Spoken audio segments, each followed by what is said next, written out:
pemenang kita dalam mengalahkan dosa.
Pada jemaat Tuhan kita terus puji Tuhan dengan katakan diberi kuasa. Karena kita percaya bahwa kita diberi kuasa untuk mengalahkan musuh kita.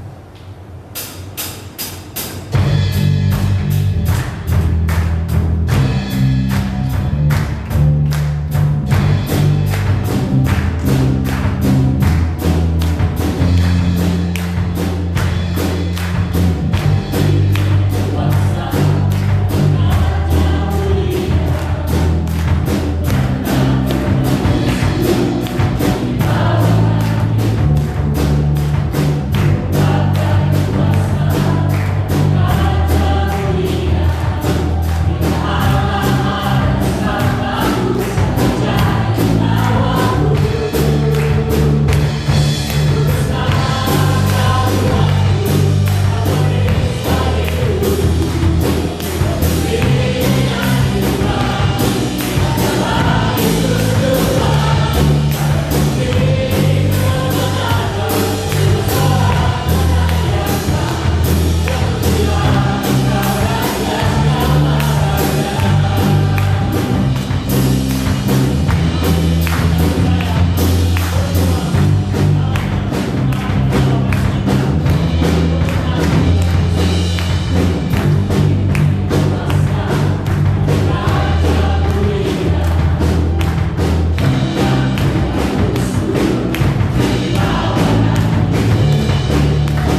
terus menyembah kita yang perkasa. Dengan kesungguhan hati kita mengatakan, sungguh besar setia yang dinyatakan bagi kita. Percaya bahwa kita percaya janji Tuhan itu nyata, memberikan kita kemenangan mengalahkan musuh, kemenangan kita untuk mengenal seluruh musuh kita dan membinasakan musuh kita. Mari kita menyanyikan ini, sungguh besar setia.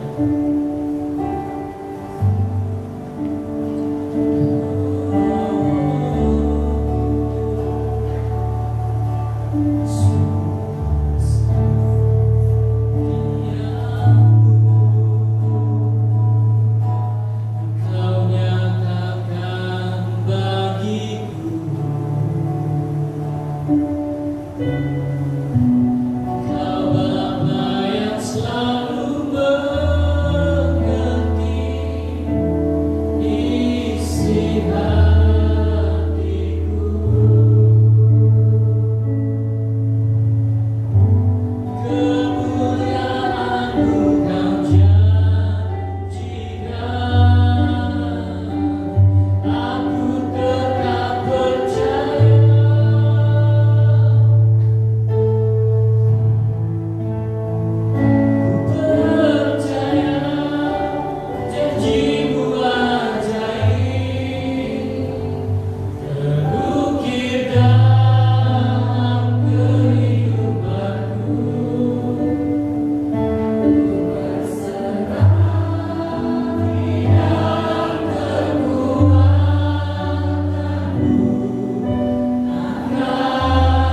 kami datang padamu sekali lagi pada pagi ini.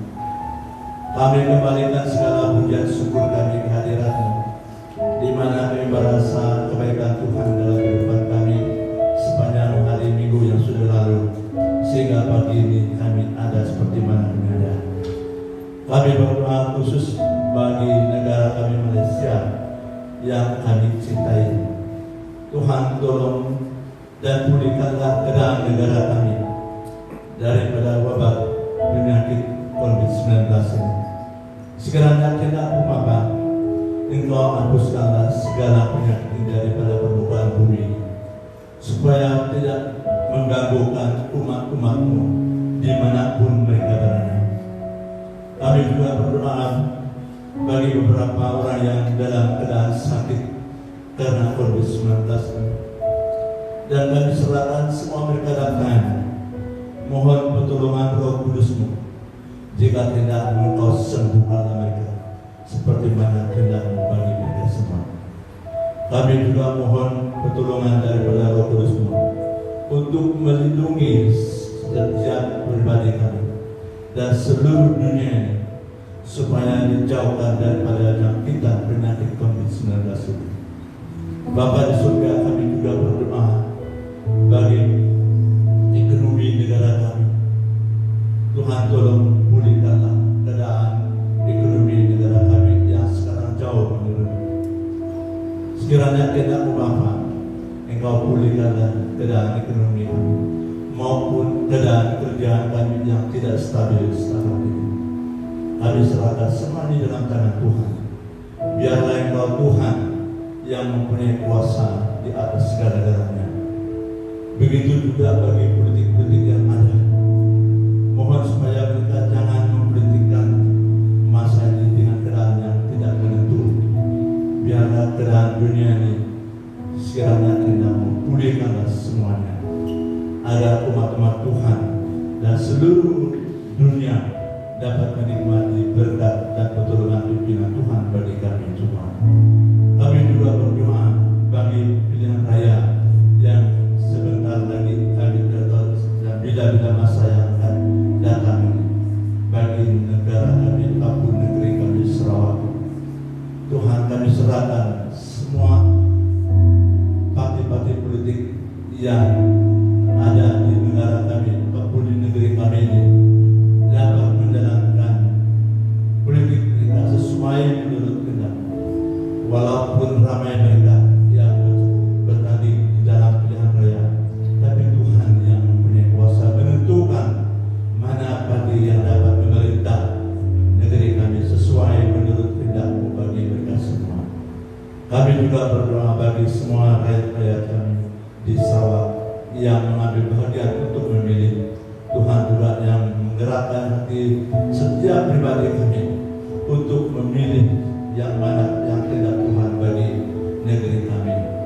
Kami juga berdoa bagi gereja-gereja Tuhan yang sekarang dimanapun mereka menjalankan ibadah mereka. Tuhan tolong lindungi semua kami. Walaupun yang ada tidak mematuhi SOP, Tuhan juga yang melindungi mereka juga. Kami percaya Tuhan senantiasa berserta kami dimanapun umat-umat-Mu yang mengadakan ibadah mereka pada pagi ini, bukan saja di negara kami Malaysia maupun di seluruh dunia. Kami taruhkan mereka di dalam tangan Tuhan. Biarlah Tuhan yang melindungi kami sampai selesai pada kami dengan baik. Kami juga berdoa bagi kemenangan rohani bagi setiap jemaat Tuhan, walaupun tidak terlihat di dalam kemenangan gereja, tapi dia terlihat di dalam setiap diri kami masing-masing.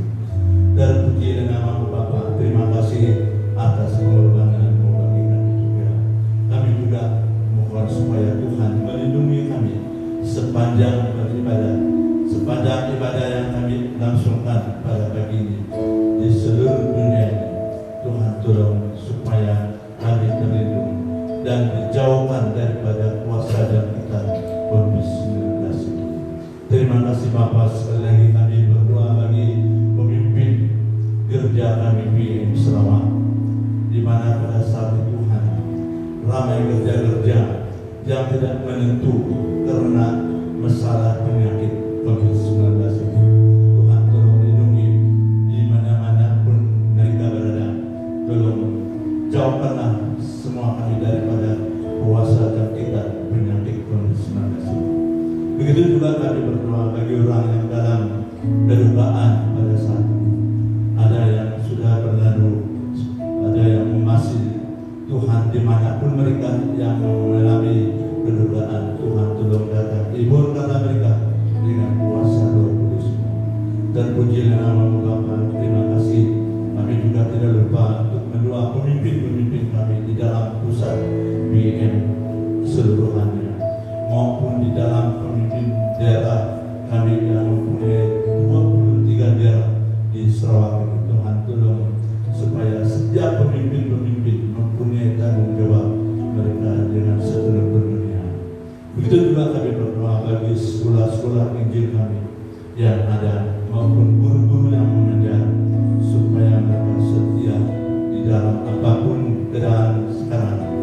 Ramai sekolah-sekolah yang tidak menggunakan kelas, mereka dan menggunakan online, dan tolong beri hikmat bagi setiap penuntut yang menggunakan online supaya mereka sungguh-sungguh dapat mengerti apa yang mereka pelajari juga.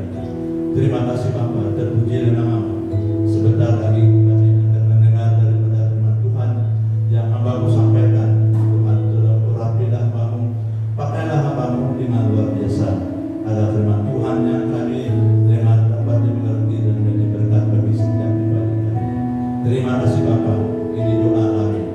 Di dalam nama Yesus Kristus Tuhan Juru Selamat kami sudah berdoa dan mohon semua ini. Amin.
Mungkin kesempatan ini saya ingin bertanya jika ada jemaat yang pertama kali mengikuti kebaktian kita pada hari ini.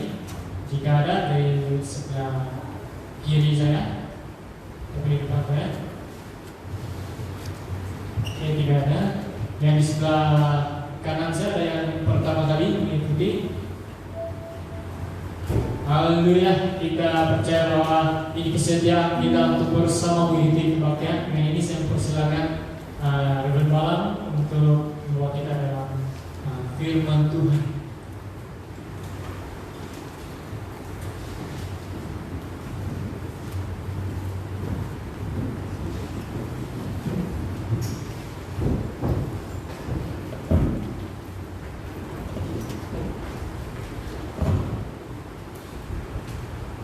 saya berdoa. Bapa, ke dalam tangan-Mu kami mempercayakan waktu ini, agar Tuhan lindungi kami sepanjang ibadah yang kami adakan pada pagi hari ini. Berikan kami konsentrasi yang baik, berikan kami ketenangan ketika kami mendengar firman-Mu. Segala gangguan daripada roh jahat, daripada perkara-perkara yang di luar, kami mohon Tuhan Engkau menguasai semuanya, agar tidak mengganggu kami ketika mendengar firman-Mu. Pakai hamba-Mu dalam menyampaikan firman-Mu pada pagi hari ini. Urapi hamba-Mu secara khusus, agar hamba dapat menyampaikan firman-Mu dalam urapan dan pimpinan Roh Tuhan sendiri, agar apa yang kami sampaikan benar-benar yang Tuhan kehendaki buat kami hari ini.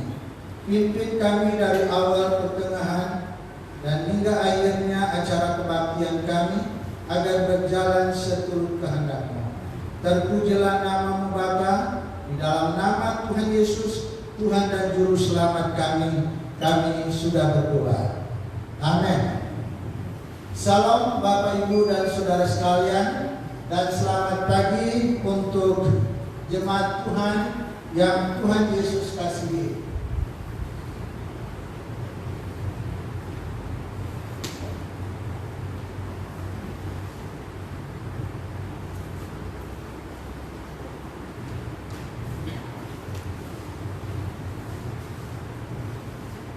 Oke, mungkin ya, tema khotbah kita hari ini ialah strategi setan untuk menyerang Hawa.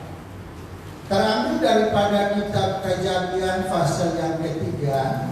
Mari kita sama-sama lihat Kejadian pasal yang ketiga ayat 1 sampai ayat 24. Namun saya tidak membaca seluruhnya. Saya membawa kita untuk melihat ayat yang pertama. Kejadian pasal 3 ayat 1 sampai ayat 24 yang berkata demikian.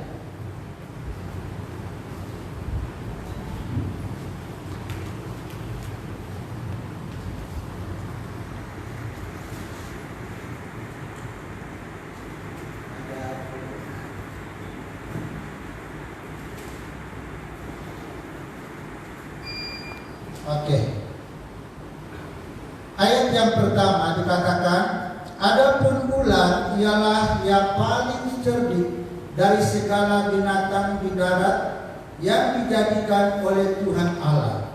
Ular itu berkata kepada perempuan itu, tentulah Allah berfirman, semua pohon dalam taman ini jangan kamu makan buahnya, bukan? Kalau kita lihat dari teks ini, kita belajar tentang strategi setan untuk menjatuhkan Hawa atau untuk menyerang Hawa. Bapak, Ibu, dan Saudara sekalian, kalau kita mengerjakan sesuatu, kita memiliki strategi bagaimana mempersiapkan bangunan itu, bagaimana mempersiapkan pekerjaan itu.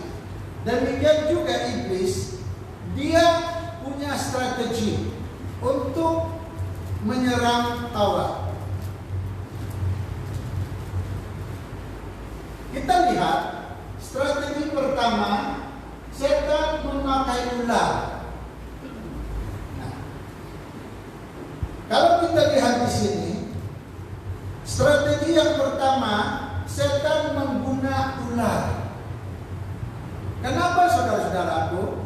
Dalam teks yang kita baca, ular ialah binatang yang paling cerdik. Itu makanya setan memilih ular karena dia binatang yang paling cerdik. Apakah ini apakah ini jadi satu fakta? Bagaimana?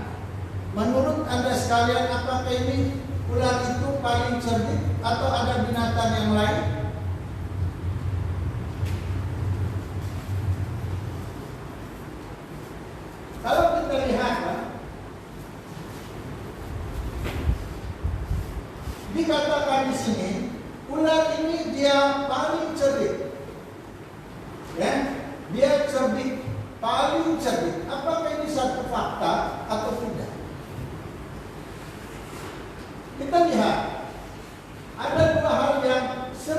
diperdebatkan kalau kita belajar Alkitab. Ini diperdebatkan oleh siswa dan mahasiswa. Kalau kita belajar Alkitab, ini diperdebatkan. Karena dikatakan ular itu paling cerdik dan tidak logik, tidak masuk akal. Kalau kita perhatikan, dia dikatakan cerdik. Nah, coba bayangkan. Yang menjadi fakta sekarang ini anjing yang paling cerdik, bukan? Ada anjing yang bawa bakul pergi kedai. Ada anjing yang pandai antar surat. Ada anjing yang pandai pergi toilet, dia pandai sendiri, kan? Nah, kalau kita lihat kita lumba-lumba, gerak disuruh panjat buah kelapa, dia sendiri pandai ambil buah kelapa. Apakah ular itu cerdik? Saya lihat ular itu hanya menjelar saja. Saya buka banyak buku dan melihat tidak ada kecerdikan ular itu disebut. Tetapi Alkitab menyebut bahwa ular itu cerdik. Apakah Alkitab ini salah? Apakah ayat ini aneh buat kita? Kenapa diperdebatkan di sekolah teologi?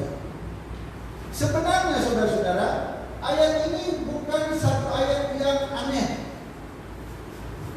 Coba kita lihat ayat 14. Memang pada awalnya Alkitab mengatakan bahwa ular itu cerdik. Lalu saat dia dikutuk, kecerdikannya hilang. Ingat kan? Saudara sekalian yang saya kasih dalam Tuhan Yesus, saat Allah menghukumkan ular itu, mengutuk ular itu, kecerdikan ular itu sudah hilang. Ini penyebabnya kalau kita lihat daripada hewan-hewan yang lain, karena dikutuk maka hilang kecerdikan. Memang pada awalnya karena benar Alkitab mengatakan bahwa ular itu cerdik, itu makanya setan memilih dia. Kalau begitu setan ini pandai, saudara-saudara. Dia memilih yang pintar, dia memilih yang pandai. Saya heran melihat satu lukisan, mereka lukis setan itu ada tanduk. Betul, ada siapa yang lihat itu? Ada yang lihat itu? Betul, setan ada tanduk kan? Dilukisnya badannya hijau seluruhnya. Lalu dilukisnya juga ada tombak dia. Dalam lukisan itu juga seluarnya seluar putih, merah, bukan putih, merah. Waktu saya lihat ini Alkitab, setan tidak sejelek itu, karena dia penghulu malaikat, Lucifer. Memang dia cantik, tapi kita lihat saudara-saudara, setan itu memang sangat pintar. Dia memilih binatang yang cerdik, bukan satu binatang yang bodoh, tetapi satu binatang yang cerdik. Dia memilih untuk menggoda Hawa. Bapak Ibu dan saudara sekalian, dalam situasi dunia hari ini, kalau kita lihat dari mana puncanya COVID-19, bukan daripada orang yang bodoh, tetapi orang yang pintar.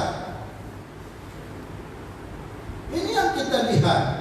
Ini cara setan, pekerjaan setan, strategi setan. Dia memilih orang yang pintar. Ingat, saudara sekalian yang saya kasih dalam Tuhan Yesus. Satu hari saya berjalan di pasar di situ. Waktu saya penginjilan, saya berjalan. Waktu saya lewat satu orang ini orang yang sinting, setengah tiang, abnormal. Saya lewat, wah langsung dia marah dengan saya. Waktu dia marah dengan saya punya hati pun mau marah dengan dia. Saya pikir saya boleh tunggu dia. Kan dia bilang otaknya tidak cerdas lagi. Waktu saya berpikir lebih panjang, lalu saya pikir begini, kalau saya tunggu dia dan memarahi dia, saya juga setara dengan dia. Betul kan? Kalau saya tumbuk dia dan memarahi dia, saya juga orang yang abnormal. Bapak Ibu dan saudara sekalian, strategi setan ini mengguna yang pintar. Dalam kehidupan kita harus hati-hati. Karena setan ingin menyerang umat Allah, ingin menyerang orang Kristen, ingin menjatuh orang Kristen. Setan ini ingin menghancur iman orang percaya. Maka itu saudara-saudara sekalian, kita harus hati-hati. Dia memakai ular, bukan dirinya yang tampil untuk mencobai hal, tetapi dia memakai alat yang lain. Kadang-kadang setan juga memakai kita manusia, dia dari belakang mencaci maki kita, lalu kita membalas caci dia. Ingat, jangan biar dia mencaci kita. Lebih baik kau lari daripada dia dicaci, kita dicaci. Jangan dengar dia. Kalau dia sumpah-sumpah kita, jangan sumpah dia. Itu teknik dia untuk menghancurkan imanmu. Jadi saudara-saudara sekalian, memang setan memperalatkan benda-benda yang lain.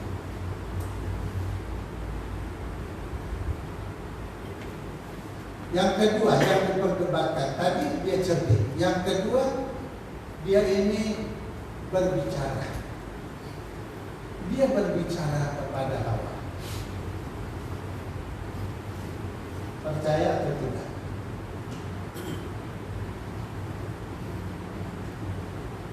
Kalau ular itu tidak berbicara, bagaimana Hawa berkomunikasi dengan dia? Bagaimana Hawa dapat mendengar dia? Bagaimana Hawa dapat memperhatikan percakapan ular? Kalau ular itu datang dengan diam-diam, kita tidak mengerti bahasanya. Tetapi ular ini berbicara, ini diperdebatkan. Dia pandai, dan kedua dia boleh berbicara. Saudara yang saya kasih dalam Tuhan Yesus, saat Lucifer dibuang, hikmat dan kuasa tidak diambil Tuhan dari kita. Kalau Tuhan boleh menyuruh keledai Belial berbicara, setan pun boleh menyuruh ular berbicara. Saya pengalaman, saya berhadapan dengan orang kerasukan. Waktu saya di kampus di Anjungan, lalu guru kami bilang begini, malam ini semua mahasiswa harus berdoa.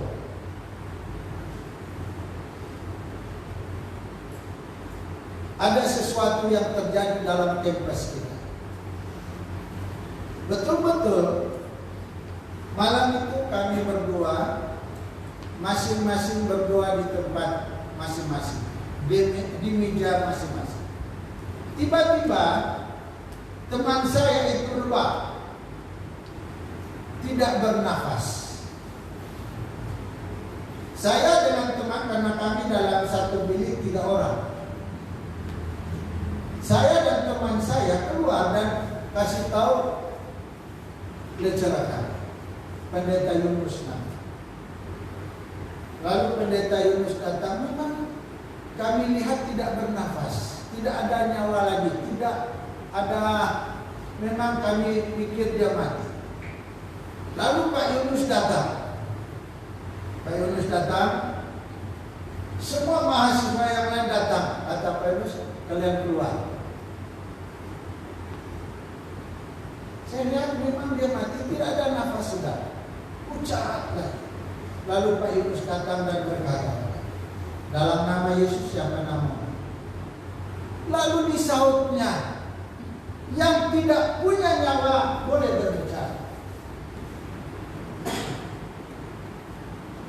Lalu disautnya dengan satu nama yang tidak kami kenal. Lalu Pak Yunus berbicara lagi. Pendeta Yunus berbicara, dalam nama hai setan penipu, dalam nama Yesus siapa namamu? Baru dia sebut. Nah, waktu dia menyebut namanya, walaupun orang itu tidak bernafas, tetapi dia boleh berbicara. Waktu dilayani, setelah dilayani, baru orang itu bernafas. Saudara sekalian, yang saya kasih dalam Tuhan Yesus, pengalaman saya secara pribadi, yaitu waktu saya melayani di Tata. Waktu saya datang, karena semua kami pasta ada di sana. Dan setelah itu saya dengan pasta ini yang tinggal.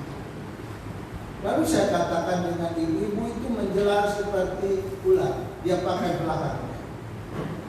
Memang dari reaksinya saya tahu dia adalah roh ular. Tetapi saya tanya, dalam nama Yesus siapa namamu? Lalu disautnya, memang bukan. Tiba-tiba suara dalam hati saya, tempat saya sedar, saya katakan setan penipu, dalam nama Yesus siapa? Jadi waktu itu baru dia menyahut nama setan sebenarnya. Baru saya katakan, berapa jumlah? Dia sebut banyak. Siapa pemimpinmu? Dia sebut nama bosku. Saya katakan, dalam nama Yesus, dari bos sampai kuncu-kuncu keluar. Sudah itu tenang. Lalu saya tanya lagi, dalam nama Yesus siapa nama? Sebenarnya saudara-saudara, ini perempuan yang menyahut saya adalah suara laki. Nah, maka itu saudara-saudara, perkara ini tidak sebenarnya dapat diperdebatkan. Memang apa yang firman Tuhan telah tulis dan sampaikan itu firman Allah yang datang daripada Allah dan tidak bisa diragukan lagi. Memang ular boleh berbicara karena dia dipakai setan. Lalu kita lihat, ada orang menganggap perkataan ini satu dongeng, ya, bahagian ini satu dongeng. Sebenarnya bukan dongeng, ini adalah firman Tuhan.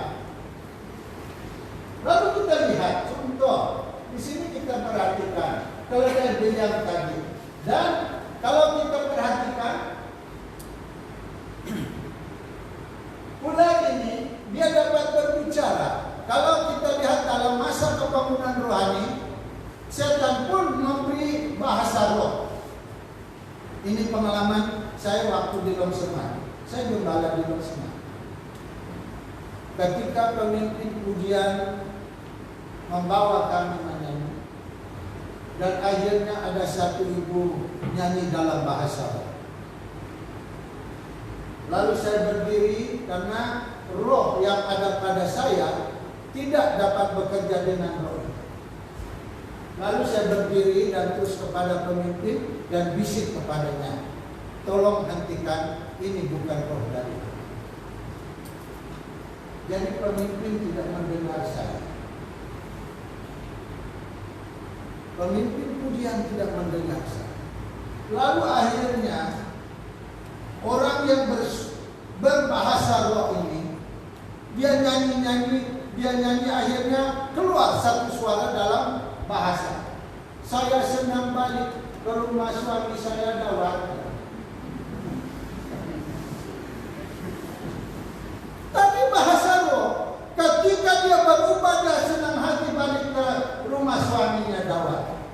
Saya katakan, saya sudah berbagi tahu kamu bahwa ini bukan roh dari Tuhan.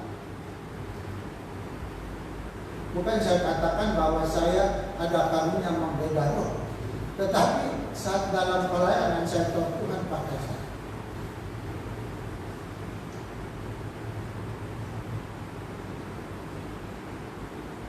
Itu makanya kalau dalam pelayanan kadang-kadang saya mendapat penglihatan, saudara-saudara. Bukan saya. Dulu saya mengatakan begini, ini hanya dia terka-terka saja. Tetapi ketika saya memiliki pengalaman ini, wah luar biasa, saudara-saudara. Saya terus terang dengan saudara. Saya pernah melihat anak saya ketika saya di Bali. Pada jam 7 malam, saya call istri saya, di mana anak kita? Dia kasih tahu. Balik saya panggil anak saya duduk sama, saya cerita ini. Pada tanggal ini, jam ini, di mana kamu? Dia kasih tahu, saya dengan teman saya ini, dia sebutkan. Memang dua orang itu saya lihat. Kamu dua duduk di bawah pokok leci ya. Kerja kamu merokok ya. Terus anak saya bilang, kenapa?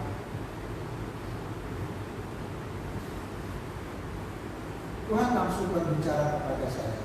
Duit yang engkau beri kepada anakmu, ini dia pakai untuk beli. Saya terus terang. Anak, saya cakap, apapun yang kamu buat, karena Tuhan sangat mengasihi kamu.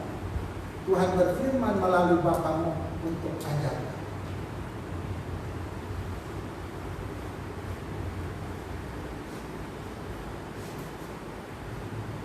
Satu penglihatan lain lagi. Ada satu pemimpin doa di jemaat. Saya gembala. Mereka ini begitu aktif dalam berdoa. Pada jam 6 pagi, karena kami kebaktian, kalau siang betul-betul baru saya pukul itu lonceng. Istri saya bangun untuk masak. Dalam saya sedang itu, saya lihat pemimpin ini, 2 orang. Saya lihat keduanya berdiri di atas jalan berhadapan. Dalam saya melihat penglihatan itu, Tuhan berbicara kepada saya, lihat buah. Lalu setelah saya sedar, saya kasih tahu istri saya. Kasih tahu dia, ada yang saya lihat tadi, Tuhan menyuruh untuk memperhati orang ini supaya lihat buah. Saya pergi dengan ketua daerah berdua, kalau dari Tuhan betul-betul. Waktu jam ini tadi saya lihat orang ini dan Tuhan menyuruh untuk melihat Tuhan. Betul-betul saudara. 1 minggu selama 1 minggu itu, akhir minggu itu, betul-betul orang ini mau rubol satu ini.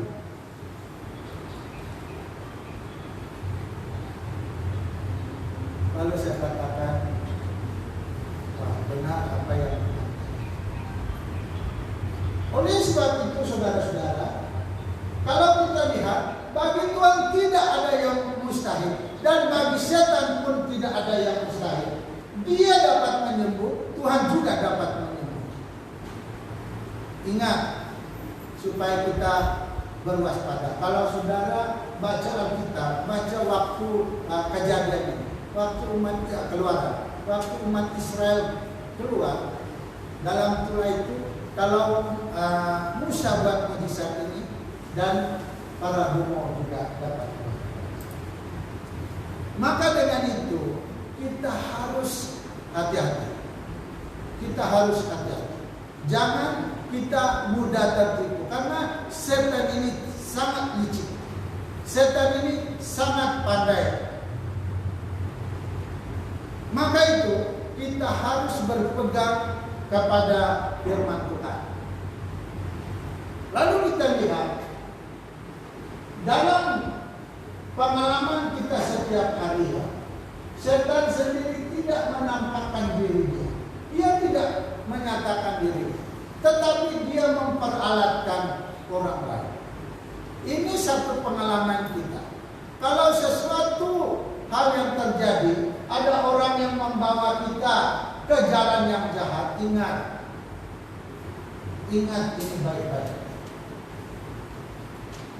Ada orang di balik, ada orang di belakang. Terlihat setan menyerang Hawa. Kita dengar waktu Hawa sendiri. Anak muda ingat, masa stres jangan sendiri, masa jatuh cinta jangan sendiri. Kalau boleh teman yang lain. Bapak-bapak, waktu stres jangan sendiri. Ibu-ibu jangan sendiri.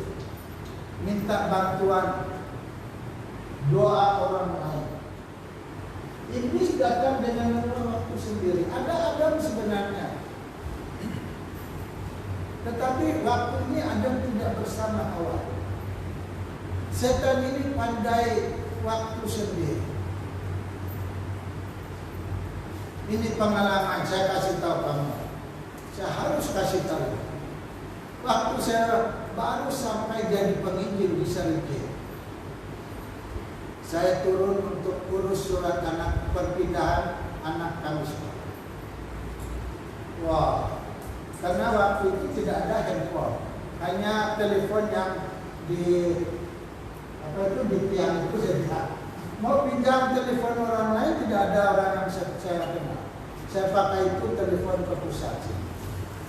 Sedang saya telepon, datang satu perempuan, bukan main cantik, mata dia hijau, bibir dia merah, wah baju dia seksi, dia dekati saya.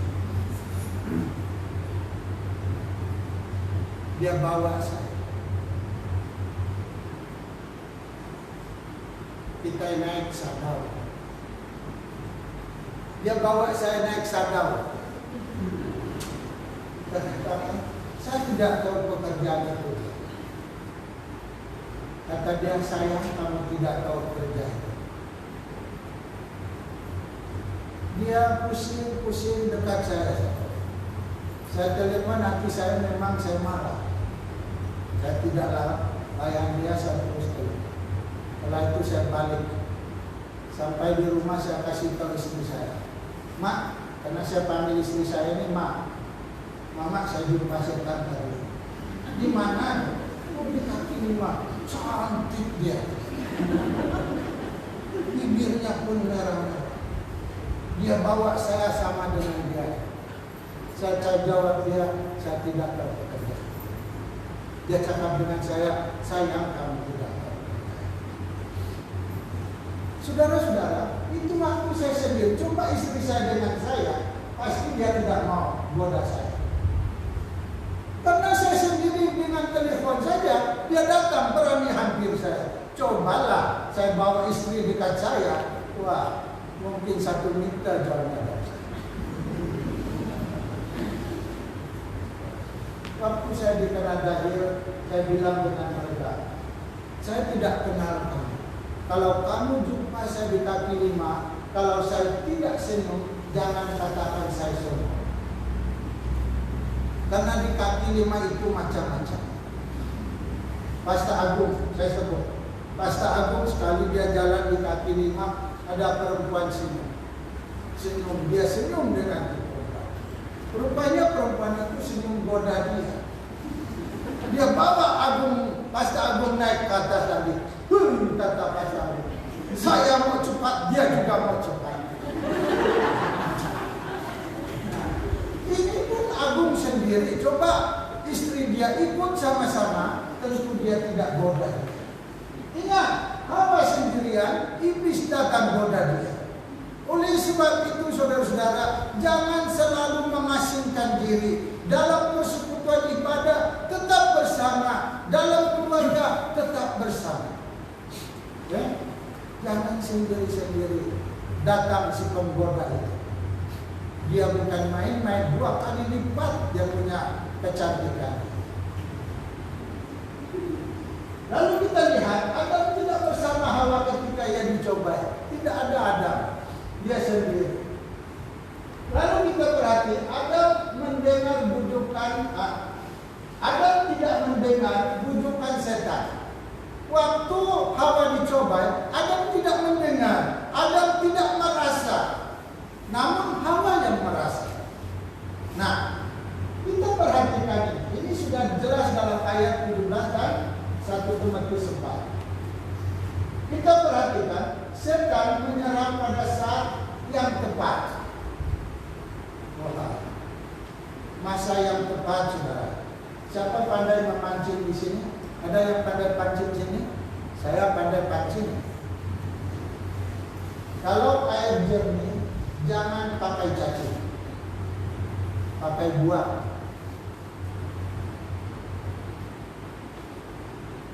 Setan dia tahu masa, dia tahu waktu yang tepat. Oleh sebab itu janganlah kita main-main dalam hidup. Kita harus serius di dalam hidup. Kita lihat, yang kedua dia serang karena Hawa dia lemah, titik yang lemah. Dia tahu yang lemah. Kita perhatikan, Hawa lemah dibanding dengan Adam karena Hawa tidak mendengar larangan makan buah secara langsung dari Allah. Ini yang sebabnya. Coba banding ayat ini, perhatikan. Dalam pasal 2, waktu ini Hawa belum diciptakan. Waktu Allah memberi perintah itu, Hawa belum dicipta. Dalam pasal 2, hanya perintah ini diberi Allah kepada Adam, dan Adam harus menceritakan kepada Hawa. Nah, oleh sebab itu kita perhatikan, Hawa lemah karena dia belum mendengar, dia tidak mendengar secara langsung dari Allah. Hanya Adam yang mendengar secara langsung. Ingat, kalau kamu perhati pasal yang kedua itu, setelah ayat ini baru Allah suruh Adam tidur dengan minyak, baru ambil tulang rusuk. Perhatikan itu kan, setelah perintah ini. Lalu kita perhatikan dalam ayat ini, coba kita lihat asal bacanya. Lalu Tuhan Allah memberi perintah ini kepada manusia, semua pohon dalam taman ini boleh kau makan buahnya dengan bebas. Lalu kita perhatikan, tetapi pohon pengetahuan tentang yang baik dan yang jahat itu janganlah kau makan buahnya, sebab pada hari yang kau memakannya pastilah engkau mati. Kita perhatikan, lihat ini baik-baik. Kita lihat, setan, kalau kita perhatikan dalam ayat ini, kita perhatikan, ingat ini nanti ya, pasti mati. Karena istilah ini yang kita lihat. Bandingkan ayat baik-baik dan bagaimana Hawa. Kita lihat yang ketiga, setan menyerang firman Tuhan. Bukan hanya menyerang Hawa, tetapi dia juga menyerang firman Tuhan. Itu makanya dalam firman Tuhan ini banyak diperdebatkan. Baik orang yang sudah percaya, bahkan orang yang tidak percaya. Sekarang ini Apple Grace. Karena minggu yang lepas saya ikut subjek Apple Grace secara live dari Amerika. Kalau kita lihat hal ini yang terjadi sekarang. Dan menurut reform, gereja reform, ada orang reform di sini. Orang yang diselamat itu adalah orang yang dipilih oleh Allah. Ini pendirian reform.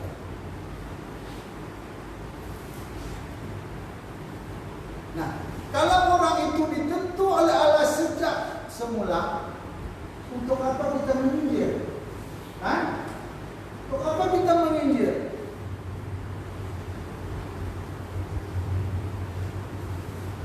Kalau kita perhatikan, mereka bingung dengan firman Tuhan. Perhati baik-baik. Allah dalam Yohanes 3:16 mengatakan Allah mengasihi seisi dunia.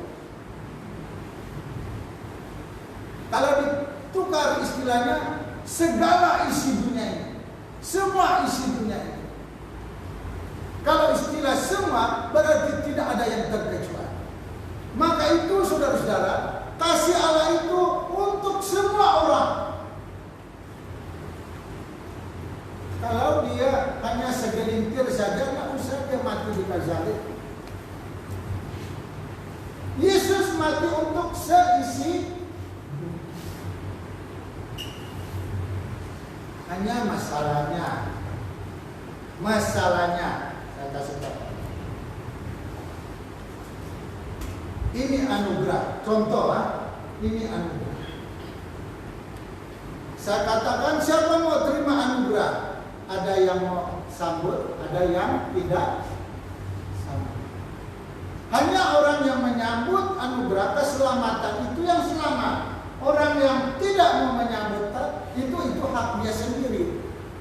Hawa dan Adam begitu. Allah memberi perintah ini, kalau kamu makan buah ini kamu mati, pilih saja. Kalau dia makan, kalau tidak makan dia hidup. Hak diberi kepada kita menentu. Ingat ini baik-baik. Keselamatan untuk seisi dunia, untuk semua. Kalau saudara tidak mau menyambut itu terpulang. Itu keputusan. Nah, sekarang ini yang membingungkan banyak orang. Setan menyerang firman Tuhan. Kita lihat supaya orang meragukan firman Tuhan. Benarkah Allah berkata? Coba ini dalam terjemahan bahasa. Nah, dalam NIV, did God really say? Ini yang tepat. Kalau dibandingkan dengan istilah ini tidak begitu tepat ini. Coba dalam bahasa Inggris ini yang tepat. Nah, saudara-saudara, kita perhatikan sehingga setan menyerang firman Tuhan. Coba perhatikan baik-baik.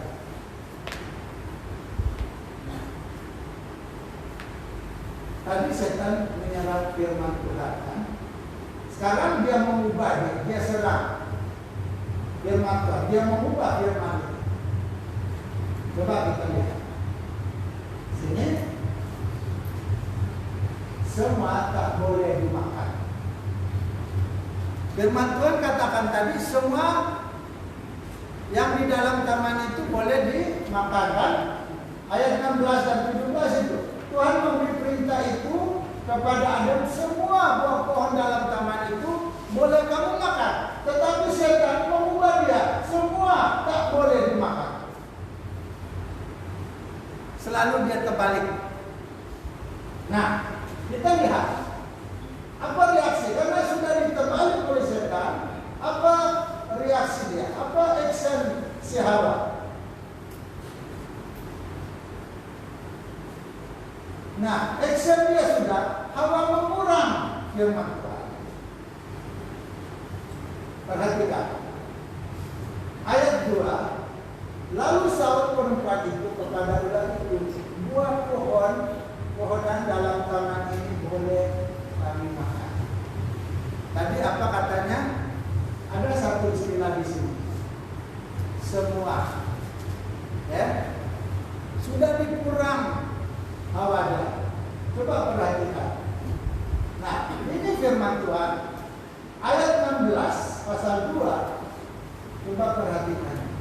perintah Tuhan yang Tuhan bagi. Coba kita perhatikan apa yang dikatakan Hawa tadi ini. Ini Hawa punya, dikurangnya, boleh. Ini firman Tuhan kepada Adam. Coba kita lihat ini. Semua pohon dalam taman ini boleh kau makan dulu. Ingat baik-baik, teliti dengan baik-baik saudara. Pernah di Longseman, lalu orang ini kerasukan. Dia katakan, kita bawa anak ini pergi Longsemadu. Di sana saya menyembuh dia, di sana Tuhan menyembuh dia. Bagaimana saudara? Coba perhatikan. Dia bawa anak itu dari Longtelingan ke Longsemadu. Di sana Tuhan menyembuh dia. Kalau kamu jadi pastor, kamu terima kan? Kalau kamu sebagai orang Kristen, kamu terima kan? Itu tidak saya terima. Tuhan tidak bergantung tempat. Di mana-mana sekalipun Tuhan boleh menyembuh, bukan hanya di Longsemadu. Ingat Alkitab baik-baik saudara. Kuasa Tuhan itu ada di mana-mana. Jangan kita terpengaruh. Oh di sini, di sana, di sini pun Tuhan boleh menyembuh. Bukan Tuhan hanya hadir di sana, di sini pun Tuhan hadir. Bukan Tuhan hanya hadir di gereja, di rumah yang sedang beribadah di rumah pun Tuhan juga hadir. Ingat baik-baik. Kita perhatikan, belajar Alkitab dengan baik-baik. Karena setan itu menyerang bukan pribadi kita saja, tetapi firman yang kita baca ini dia serang. Jangan sampai kita ragu, jangan sampai iman kita lemah, jangan sampai kita luntur iman percaya kita kepada Tuhan. Karena ini saat terakhir. Zaman akhir hanya kita tunggu bila saatnya Tuhan mengangkat kita. Ini saat yang detil. Saya kasih tahu kamu, saya sudah minta letak jawatan jadi penyelamat. Saya menulis surat dalam bulan September. Saya tulis itu. Ketika saya duduk di meja saya buka, masuk internet, buka Google, dan saya lihat perkembangan misi sedunia, penduduk dunia, cembaran dengan COVID-19. Saya duduk, saya keluar. Lalu saya katakan begini, lebih baik saya mundur. Kenapa saya mundur? Karena saya bukan ahli komputer.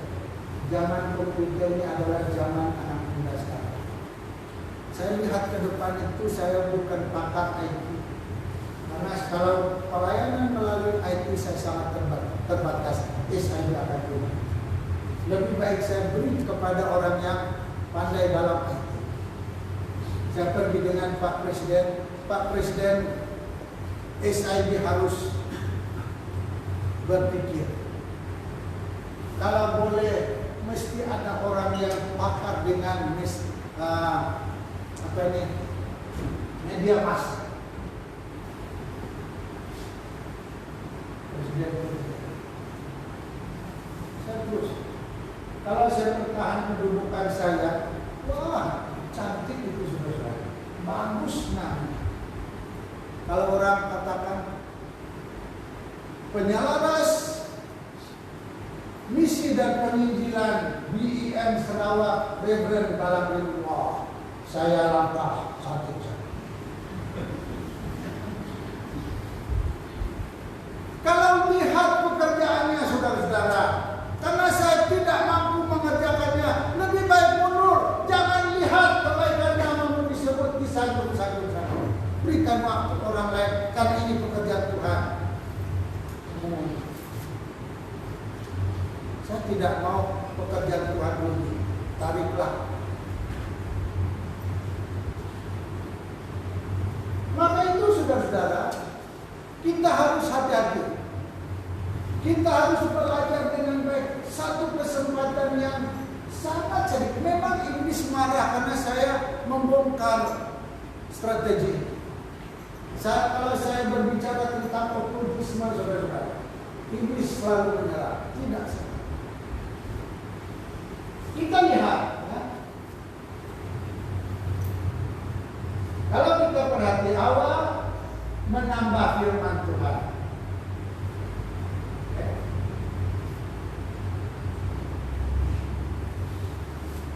Ini yang Hawa tambah, maka dalam perintah sentuh pun tak boleh. Waktu Allah memberi perintah kepada Adam, ini dia, ini Hawa makan. Tetapi firman Tuhan kepada Adam, menyentuh pun kamu mati.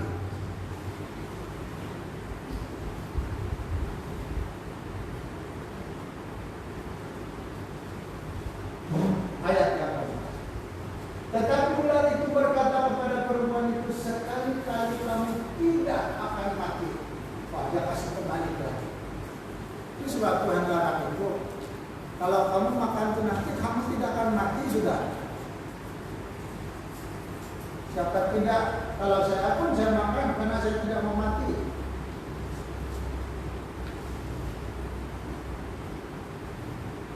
Kita perhatikan. Setan secara terang-terangan menentang firman Tuhan. Nah, melalui ayat 4 ini, setan ingin agar Hawa apa yang tidak percaya kepada Allah. Ini yang Allah mau. Yang setan mau. Dia tidak mau kita percaya kepada. Dia tidak mau. Ini sebabnya dia berusaha ini menganggap firman Tuhan tidak benar. Kalau ini firman benar, kenapa begitu? Kenapa begitu? Banyak persoalan. Yang ketiga, menganggap hukum tidak ada. Nah, ini yang membuat Hawa semakin jauh dan menjauh dari. Nah, apalagi sekarang ini anak muda, saya sangat khawatir. Dulu zaman kami, kalau minta sesuatu itu digumul dengan Tuhan, berdoa, Tuhan saya mau ini, Tuhan saya mau. Sekarang tidak, tekan, ambil besi itu tekan nomornya, kecuali nomor tidak cukup. Tekan, kalau mama saya kehabisan duit, tidak berdoa, dia langsung minta mama. Kalau boleh berdoa dulu. Dulu saya tanya istri saya berdoa dulu. Saya tidak langsung tulis surat ke dia, saya berdoa. Baru pergi dengan bapak mak saya, bapak saya ini sudah besar, cukup umur mau kawin sudah. Jangan tapuk-tapuk tanya anak orang dulu. Tanya bapak mak sedia atau tidak. Nah, ingat saudara-saudara yang saya kasih. Zaman ini sangat mencabar. Saya selalu pikir anak-anak kita yang umur 3 tahun sudah main telepon. Saya lihat cucu saya. Nah, kalau ajar Tuhan Yesus itu, siapa Tuhan Yesus itu? Siapa bapak anak Tuhan Yesus? Siapa guru sekolah minggu sini? Ada anak tanya begitu? Siapa mak Tuhan Yesus? Siapa bapak dia? Dari mana asal dia? Kan? Coba ajar yang dulu-dulu itu. Orang tua percaya Tuhan Yesus, langsung percaya dia. Sekarang dia dipersoalkan. Siapa Tuhan Yesus? Siapa mencipta Allah itu? Kan? Ini persoalan anak-anak.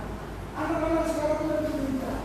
Jadi kalau mereka tidak diyakinkan betul-betul, maka mereka menjauh daripada Tuhan, tidak percaya akan firman. Kita sampai kepada kesini. Ingat, ada 3 perkara yang saya tekan. Ini harus kita lihat. Pekerjaan setan menyerang umat Tuhan dan menyerang firman Tuhan, sebab firman ini menyatakan segala yang salah. Setan mau kita kerja yang salah, karena firman Tuhan menerang firman hidup kita, maka hal yang salah ini. Lalu yang kedua, firman Tuhan itu menguatkan iman kita dalam Tuhan. Dari membaca firman Tuhan kita dikuatkan.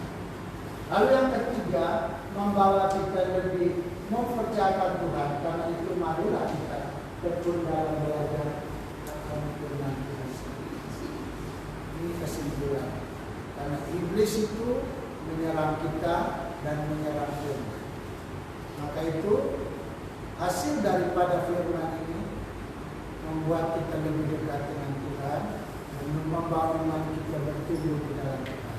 Mari tekun dalam membaca Tuhan. Mari kita berdoa.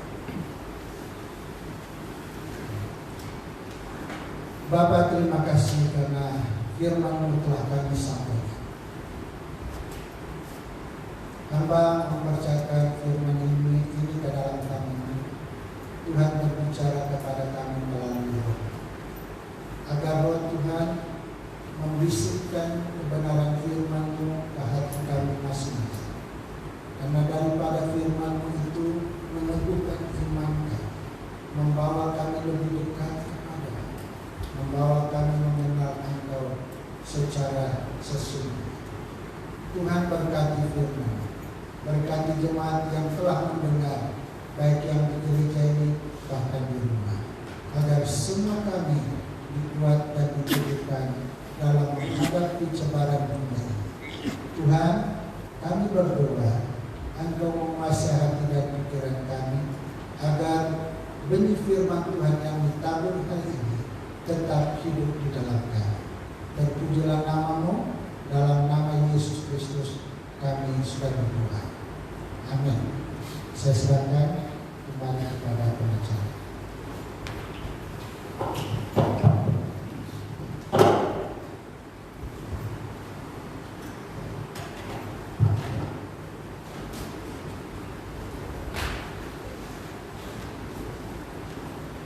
Haleluya, firman Tuhan yang telah disampaikan bagi kita, menimbulkan kita dan menjadi pedoman bagi kita. Dan sebentar kita akan memberi persembahan bagi pelayanan Tuhan. Sesuai tugas untuk menyediakan. So kita untuk aturan kita seperti yang dimaklumkan kita tadi, kursi yang pertama ke ketiga akan memberi persembahan di tempat yang bersini yang sebelah kiri saya, yang di nomor 456. So Anda akan memberi di sebelah depan kanan sini, dan orang yang sebelah kanan saya akan memberi di bagian sana. So mari kita sama-sama berdiri bersama sambil kita memberi persembahan untuk pelayanan Tuhan. Kita akan menyanyikan